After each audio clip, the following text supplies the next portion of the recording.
So I'm loving this pastors forum on Reddit. And so I found this great question. It's these two questions today couldn't be more practical. All right.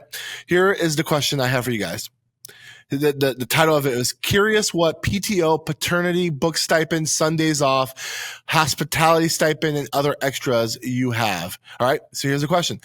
Hey guys, just wondering what you guys are faring in the salary extras. I have 5 weeks of PTO. This includes sick time and 1 week carryover of the year, 12 Sundays off of preaching once a month, and I'm still at the church, but we have a guest lay preacher team in an effort to put more voices in the pulpit and utilize the preaching gifts of others in the body, where they stipend them about $150 for each guest. Also gives the pastor some breathing room. 2 weeks of year, 2 weeks for paternity leave. I guess they're having a baby in the new year, and so they get 2 weeks. You can't claim that most years. Yeah, 2 weeks paternity leave.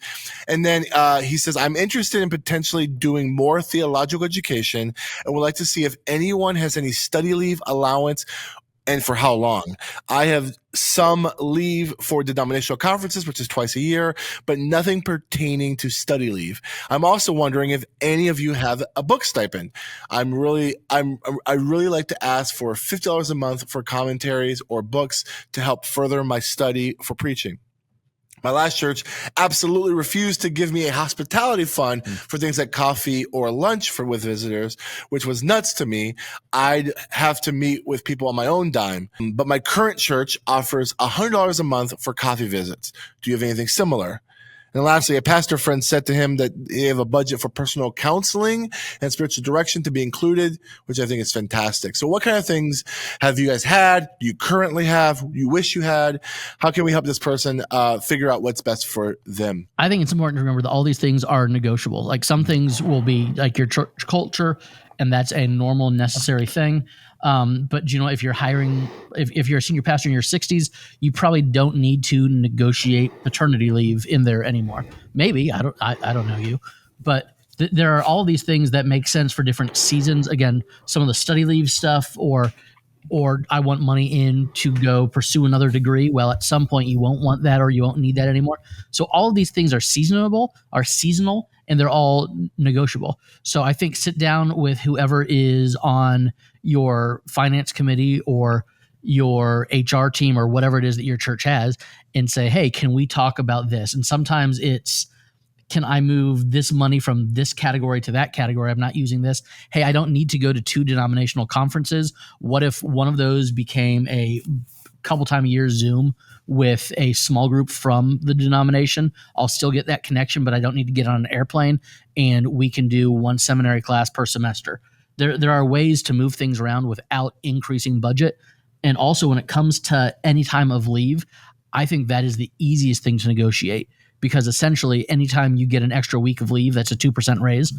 So, hey, we can't do Christmases this year, but take the weeks from Christmas to New Year's off, boom, 4% bonus because you're not working those weeks. So I think all of these things you can negotiate. You just have to know who to have the conversation with. And if I'm guessing you have 12 weeks off per year from preaching, you're probably the senior pastor. So you've got the sway, you've got the pull to get this stuff done. You just have to have what might be an awkward conversation for 5 or 10 minutes. But okay, do you guys, what does study leave mean?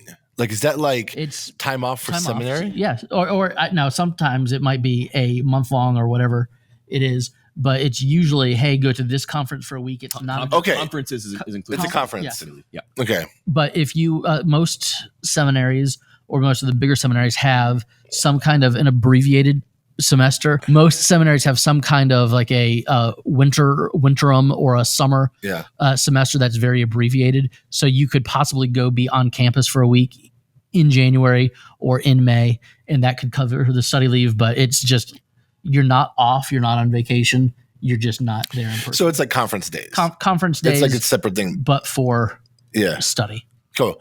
I think like all this is very reasonable. I've never heard of book budgets or coffee, like hospitality budgets broken down monthly like this. That's interesting. I've usually heard like, you get $1,200 a year or $1,400 a year for in my last church, I think it was like $1,000 like a book budget for $1,000, and by book budget that included conferences, and then I think it was like 12 to 1,400 for the coffees and lunches and things like that for the year. So $100 a month for coffee visits and meals is actually reasonable. I think $50 a month for commentaries. I mean, at some point, you don't. Your library is built up. Yeah, your library is built up, and that's what I'm saying. Like all of these things, like you're not going to need all of these things at 63. Right. I mean, like, it's therefore, like you were saying, like maybe, because I was even thinking, like, at some point, you don't need the paternity leave. Is there a way to rope that into something else, into the perks package, if you will? But like, I would negotiate. Like, I have Logos, and so I have a lot of books that are more affordable because of that. And then I've found different ways to get like certain commentaries or books I want to read for free, whether it's like Libby or some sort of like steal them from a seminary, like, yeah. Go to just Google the name of the book in PDF and see what pops up. Go to Andrew's office and just take the books off. I've been wondering. Yeah, all his John MacArthur, but he's so many. Have a guy in your church who's got multiple doctorate degrees, and just go to his house and take books from his. Yeah, just have lunch. Find a pastor who is retiring, and he'll give you his library. No, but that for real, that's happened. True story. About half of the library that I have is because Melissa's youth pastor died at 39. He had a heart condition that they didn't realize, and just it dropped dead. And his wife, I was starting seminary, and she was moving and said, "Hey, Andrew, I want you to have these." And so I have entire shelves. One thing that was just really serendipitous how it all worked out. One of the things of required reading at Dallas Seminary was the complete works of Louis Berry Schaeffer, his systematic theology. Wow. And so, but to buy it was $1 trillion, and there were like 2 copies in the library. So people were always fighting over it. And as we had moved to Texas, I was unpacking books, and there was the entire 9-volume set right there that had belonged to Melissa's youth pastor. The biggest flex on campus. Yeah, I got my own. Yep. Did you walk around with it like in a backpack with the binding showing? All 9 of them. I just walked like this. What up, everybody? I just pulled up our budget for 2024. I don't know. This will kind of bleed into the next question, which hopefully is okay, about normal work week hours. But there is a category we have for school expenses, which is seminary for me, at $1,000 for the year. But the seminary that I go to here is it's the oldest Catholic seminary in Maryland. And so they have an ecumenical institute, which is run by basically mostly non-Catholics. But it being a Catholic seminary means that it's very, very well endowed. And so classes are incredibly cheap. And they have a scholarship program where if I pay a third and the church pays a third, the seminary covers the other third. So classes are right at about $800 or $900 a piece, which is like crazy cheap for seminary level classes. So that $1,000 a year could potentially cover 3 classes, which is about what I would do I would only go in the fall, because in the spring I'm coaching and a bunch of stuff. And then in the fall I could take 2 or 3 classes, and basically I would be out $600 to $900, and the church would cover the other side of that, and then the seminary covers the other third. So they do that for me. And then meals and entertainment we have at $800 for the year, which is, might seem kind of low, but it doesn't really happen that often for me. I have a lot of meetings with people where they pay just because they just want to. And I just honestly, I never really even think about it. I mean, I use it so infrequently to take somebody out. Honestly, most of the time when I take somebody out, it's like for coffee. I mean, I'm going to buy myself a coffee anyway. So I don't really have that much of a problem buying my own coffee. And a lot of times the other person will be like, "Oh, I got it. No, don't worry about it." Or we meet at the church and just make coffee here. But a lot of times when I take somebody out, it's like for a meal. And so it'll be like, a $50 expense, but not very often. And so I don't know if I've ever even come close to that $800 mark. But that's just the culture of our church. Maybe it's just different here. We don't honestly have that many coffee places to go to nearby. So when I meet with people, a lot of times it is what it is. It doesn't, I meet with people here at the church. We just have a Keurig or whatever. But if we go somewhere, a lot of times the people that I meet with, the people that I meet with will typically pay for it. Or sometimes, depending on the coffee shop, there is one that we go to where we know the owner, they don't charge us. So That's pretty cool. So, we got a little bit here. And then as far as books and stuff, honestly, like, I don't think we have a budget for like Christian education, and that's part of that. But like you said, Frank, I have my library's pretty set, and the only time I'm buying books like for the church is if we're doing a series in a new book of the Bible, and I want to pick up another commentary or two. And like I said, I mean, the treasurer of the church is the one person in my church who is the most prone to be like, you should buy this book. So fairly often I will come in my office and there'll be a new commentary sitting on my desk. Or I'll just be like, hey, is it cool if I grab this? And he's like, yeah, no problem. So for me, it's just like keeping in touch with my treasurer. So that stuff is taken care of. But as far as the like time off and things, that is very informal at my church. And part of me hearing this question is thinking maybe we need to formalize it a little bit more. But what I don't get no, I don't want anything formalized. What I don't get in PTO. Go ahead. I just want to know, like, I see Dell shook his head, you shook your head. I'm on the verge of Jeff just for transparency's sake. Like, if anyone were to if I was in Jeff's shoes and like I'm at a smaller church trying to protect it and standardize some things, and people are going to like maybe possibly like ask questions. I think the transparency of actually I've given myself X amount of time off or whatever. I don't know. The elders give it to you, whatever the case may be. What would be the hesitation? What would be the fear in that? As much as I want to protect the church, I want to protect my wife and kids more. Yeah. And couldn't Jeff be generous? Yeah, sure. Yeah. But I've been in both. You didn't hear what I was going to say about my weekly schedule, though, because that factors into this quite a bit. Sure. Like, there's literally no expectation of office hours. Yeah. I control my entire schedule. Well, save that. I want to hear more about that in the next but question. that goes to PTO and stuff because the rhythm of my life is not so structured. But go ahead, Del. No, I've been in hyper like controlled vacation to where it's like if you need to take a half a day, you have to put in for that 2 weeks ahead, and then your boss knows everything you're doing because he's approving everything, and it's a control mechanism. I've been in a church where vacation is a control mechanism. Where I'm at now, when we take vacation, I inform an elder or the elders. It's not like this is not documented, right? But we our rule is don't abuse it. And we're the same way with money. We're the same way with time. When it comes to, for example, the coffee and stuff, in my own life, I'm really thrifty. I know a lot of my library. I go yard selling every Saturday, and I find really good books at yard sales. I found good books at Goodwill. I will purchase them every now and then, but I try to be extremely thrifty because there's ladies in our church that can only give $10 a week. So if I'm blowing $10 a week on coffee, I've just spent little Miss Betty's hard-earned whatever on coffee. Not saying coffee's not bad, but my rule of thumb is we're not here to reap resources. We're here to steward them. So I have a standing appointment with the congregants every Wednesday. Because that's a standing appointment, I put it into my life. I put it into my personal schedule. So my personal finances. So I buy my coffee on Wednesdays, kind of like Jeff, because I set that up. Now, if someone hits me up and says, hey, I want to go out with you, want to go do something, that's a different thing. If I'm initiating, so a lot of times I pick a place where I know it's not going to be as much.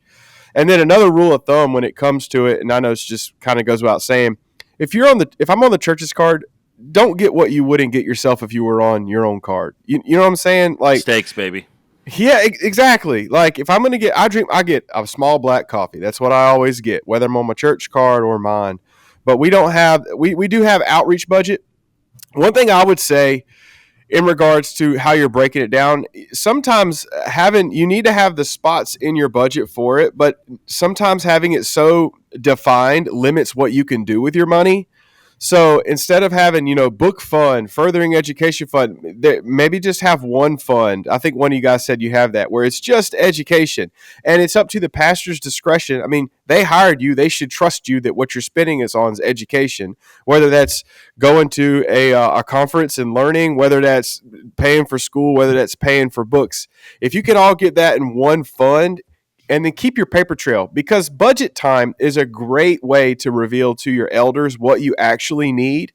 If this question just came in, so chances are a lot of churches are just re-upping your budget. This is a great year for you to itemize your own budget to show exactly what you spend it on outside of what the formal budget is in the church. And then the next year you could say, wow, I spent a lot more in this area.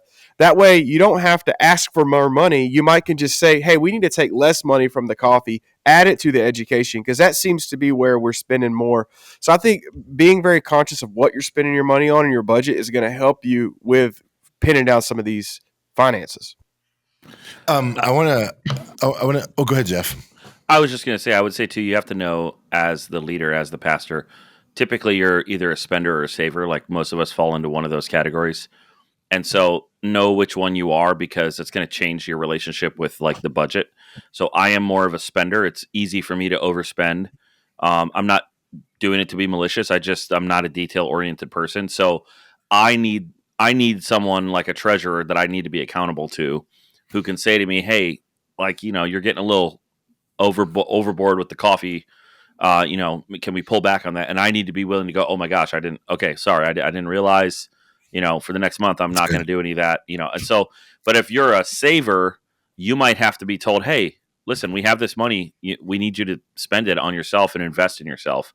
So accountability is really important. And I would say too, like these conversations about what's on paper to me is a little bit like if you've ever done marital counseling and people are starting to talk about the prenup, if they had one. It's like once you start talking about the what's on paper, it should be a flag that, hey, there might be some relational stuff going on here, because hopefully you want to be the kind of leader who is the kind of person for whom it's easy to trust with money and time and accountability, and the same with your elders. So if you're having conversations all the time with like, well, this is what we agreed about, that means there's a relational issue of trust there that you probably want to dig into before, you're talking about what's on, the dotted I's and the crossed T's on the paper, because that's just there as a guardrail. I rarely ever talk about the budget, but if we need to, it's because, hey, there's an issue going on and we don't want to break relational trust. My only, I keep mulling over what Andrew and Del said about the PTO thing. Being in a church that was smaller, so I was in a smaller church when I was a first time youth pastor, and it was funny. It was like a smaller church, but it had very strict like PTO, like what you guys talked about. If you want to take a half day in 2 weeks, you have to get that request and all that kind of stuff. And then when I was in Arkansas, almost the same size church. And like, it was very flexible. Like basically I just had to like tell someone I wasn't going to be there and it was fine. When I was at this larger church in Milwaukee that had multiple staff, like at its peak, there was probably like 30 plus staff people. One thing I understood being in that organization was if you don't have a good system on checking on PTO and checking on like people's schedules, it's ripe for people to take advantage of it, because there's so many moving parts that you just assume so-and-so is working and they're just like playing video games at home. This is especially true during COVID when people were working at home and you didn't know what was going on. And so all I have to say is this: I'm not saying that you have to have a strict relationship with PTO. I'm thinking as a lead pastor, having staff under you, I think the name of the game is going to be trust, like we guys talked about, and like hiring people that you can trust, and then like having those check-ins. Like Tim, I'm thinking about you where there is no office hours, which we'll talk about that in a second. Right. But you're trusting that everybody on your staff is working. And that is so you're trusting that when they say I'm going to take PTO, that they're not also just PTOing every day of the week, and they're not just like your youth pastor is not just downloading DYM sermons an hour before youth group. So I just think that like it'd be good, kind of like Jeff talked about with the budget with a treasurer, just so you have accountability at least with your elders, saying, hey, I have 3 weeks of PTO, and here are the times I'm going to take it. Obviously, I don't have office hours. Obviously, if I'm sick, I can do this and that. And I know no one's holding me to the pressure on that. But like, I want to make sure that if anyone presses me, I can say, here are my time off, and here's how I'm doing it. I think a monthly report is a good thing. Like if you can write yourself, like here's a pastoral report. Here's the things I did this month. Here's what projects I'm working on. I do want to add. Oh, go ahead. Just so they see that where your time is going. I do want to add this. Same with spending. There tends to be similar work ethics. There's people who like you crush it all the time, and then you got some who are like, well, I like to. 'em. Yeah. One good thing about the system of logging your vacation PTO is it is an accountability that you are taking your time off.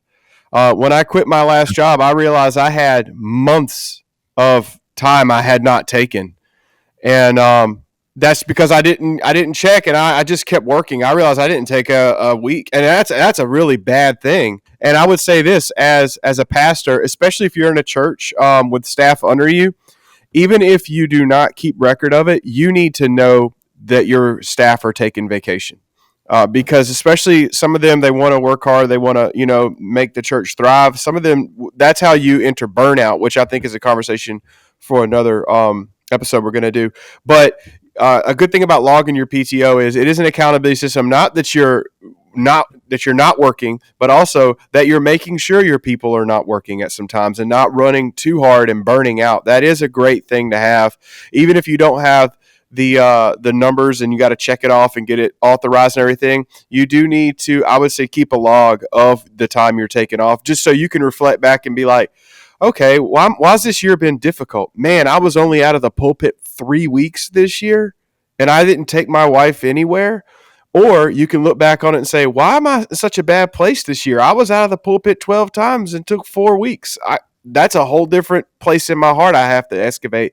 And your vacation can help you determine where you are spiritually when you're going through burnout even. I think Jeff, when you're talking about being a spender or a saver, so often when it comes to, hey, I don't want to swipe the church card for this, I don't want to take people out for coffee, you need to remember that whether it be your elders, your congregation, however your budget is approved, a group got together and said, hey, we want our pastor to go out and spend $100 a month or whatever it is, taking people to lunch, taking people to coffee. So you might think, oh, I just feel frivolous saving that. No. The people that determine what the budget should be are saying that part of what we want you to do with your job is to go out and spend this money with these people. As a representative of us. As a representative of us, we want you to spend this money to take people out. But I think one of the things that probably affects me and Jeff more than the rest of you guys is when you are the staff person. So the past 2 weeks I was on vacation, and both of those Sundays I preached. The one Sunday I flew home to preach and then flew back out that afternoon. And then this past Sunday I got home Friday night at 11 p.m. and still preached on Sunday. So one of the reasons that it's nice to not have hard and fast policies when you especially are a smaller staff is because you're working while you're on vacation still. I mean, it's not less work for me to be gone. That's true. It's more work to have a guest speaker sometimes, especially again, if you're like me and Jeff and you're also running the live stream and doing all the other things, because then you got to get that figured out with the high school volunteer that's left behind. The end of that question was asking about other creative things that people have done. Right. This one probably impacts me and Tim more than anybody else.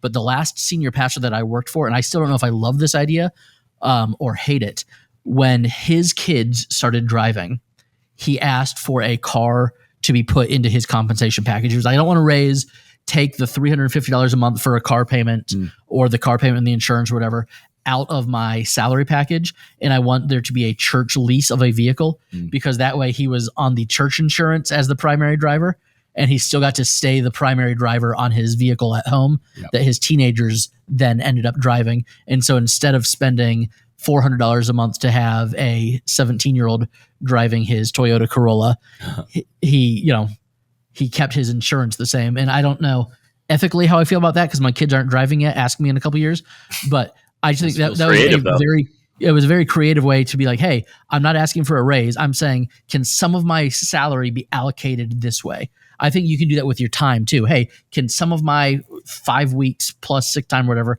be allocated towards a week? We want you to spend a week at a seminary. We don't care what you're studying. We want you to be on campus in a theological academic environment 1 week a year. You can allocate money to certain pockets. You can allocate time to certain pockets as well. This may go to this conversation with me with coaching. I quote unquote a professional coach. I get paid to coach at the high school, but that means from March to May, basically every weekday from 2:00 until about 6:00, I'm busy, like without fail. And so I remember the conversation I had with the elders. They were all on board with it. There's an advantage to them, obviously, which we're seeing some fruit of now. We've got relationships built in the community, and people are part of our church that weren't before just because of baseball. But also, there's an advantage to me. Like, I love it, and it was good for my health. I'm out, I'm running around, I'm physically active at least for those 3 months a year. I'm doing something that I love to do, and there is like a stress relief in it. I go at 2:00. I'm not thinking about church stuff at all until, the next morning. And so it's like this great thing that the church allowed me to do. And I'm kind of double dipping. I'm getting paid to be the pastor, but I'm getting paid to coach too. And so that's another kind of creative, sort of non-formal way that I view as like, it's not a raise really, but they're letting me have my time be used for something else that I'm kind of able to make money on too. Yeah, I think it's a really good question. I'm a big fan of perks in the salary package. I don't know that you have to have them broken down so specifically, but letting your pastoral staff know that they're there and they're available to them and they should utilize them is real big for me. Like we hired 2 full-time staff in the last 15 months, and one of the ways I was able to, I don't know, like if entice is the right word, but like, hey, we want to show that we care about you. We're going to offer some things inside the salary package that's not just going right to your paycheck, but also additional perks. So I'm looking at the 25 budget right now for Lakeview, and I have my continuing education fund, which I've had a continuing education fund since I was the director of student ministries in 2010 at Lakeview, and it's very flexible. So that can be book purchases, that can be seminary stuff, that can be classes, that can be conferences. So it's a broad category, but if it's going to further my education in some way, shape, or form, that's where I use my Audible. So I have an Audible subscription. That's part of my continuing education. So I continue to read every month. So I hear what this guy was saying in the question, but I don't know that you have to have everything broken down so specifically, as long as it makes sense in a general category. So for us, we have 2 main categories for our pastors. We have continuing ed, and then we have something we call the pastoral allowance or pastoral professional expense category. So Frank and I, being the only 2 full-time pastors on staff at Lakeview, we actually share the professional expense category. So it's in that category that we would expense things like my iPhone, or our lunch that we had today, or our lunches that we do with congregation members weekly. We don't have an office at Lakeview. We don't have office hours. So most of our meetings are over a meal or over coffee. And if it's a Lakeview sanctioned meeting, I'm probably not paying for it because I have an allowance, like Andrew said, that people are expecting me to use. So that's what I use for those things. Now, that could get sticky because it's a general category. So if I ever had a question, I would reach out to an elder and say, hey, I need this. Would it be okay if I used my professional expense account to purchase this for ministry? And there's no issue getting approval for things. So you shouldn't be afraid to ask. Like if there's a specific need, right? Frank reached out before we hired him and said, I need a laptop to work. So yeah, part of the drill was making sure Frank had a laptop. And then I realized I had 2 other employees that I had not provided laptops for. So we went out and made sure they had laptops as well. So there's just, little things to make sure people have what they can to get the job done. But then something that I thought was really fun, Frank and I went to a conference a couple of months ago, and we sat in a little breakout session with a lead pastor who just talked about staff perks and some of the ways that they're able to keep their staff, the quality of life up and high, and like they actually enjoy working for this particular church. So they got really creative because it wasn't just about increases in their salary every year, which are great, but there's other ways that you can improve the quality of the staff. And I'm just going to go through some of these, which are pretty awesome. They had a date night credit, and it was use it or lose it. So you got a certain amount of money. I think it was like $120 a month. Yeah. You could use that credit to take your spouse out on a date. If you didn't use it, it's gone. But you take your spouse out, you save the receipt, you turn it in, cool. And the church reimburses you to make sure you are taking your spouse out at least once a month. They also had a $100 mental health credit. So if you need to go see a counselor or anything like that's available to you. A gym membership credit for $50 a month. And all of these things were not built into the salary package. You swiped your personal card, then you submitted the receipt, because that way, hey, if I don't use this, I don't get it back. So it's you pay for it. The church then reimburses you for it. There was also some childcare opportunities they had for their staff. different things like that. And that kind of got my wheels spinning too. Because like, man, how could we, if you don't have those, or if it's like, hey, we could give you this $400 a month, right? The stewardship part of my brain is going to say, well, I should probably take that in higher salary, and provide for the family. But I'm going to buy groceries. I'm going to pay bills. But then, and I got to pay taxes on it. Mm-hmm. But by doing this, it's no, this isn't the $4,800 a year in raise that we could be giving you. This is.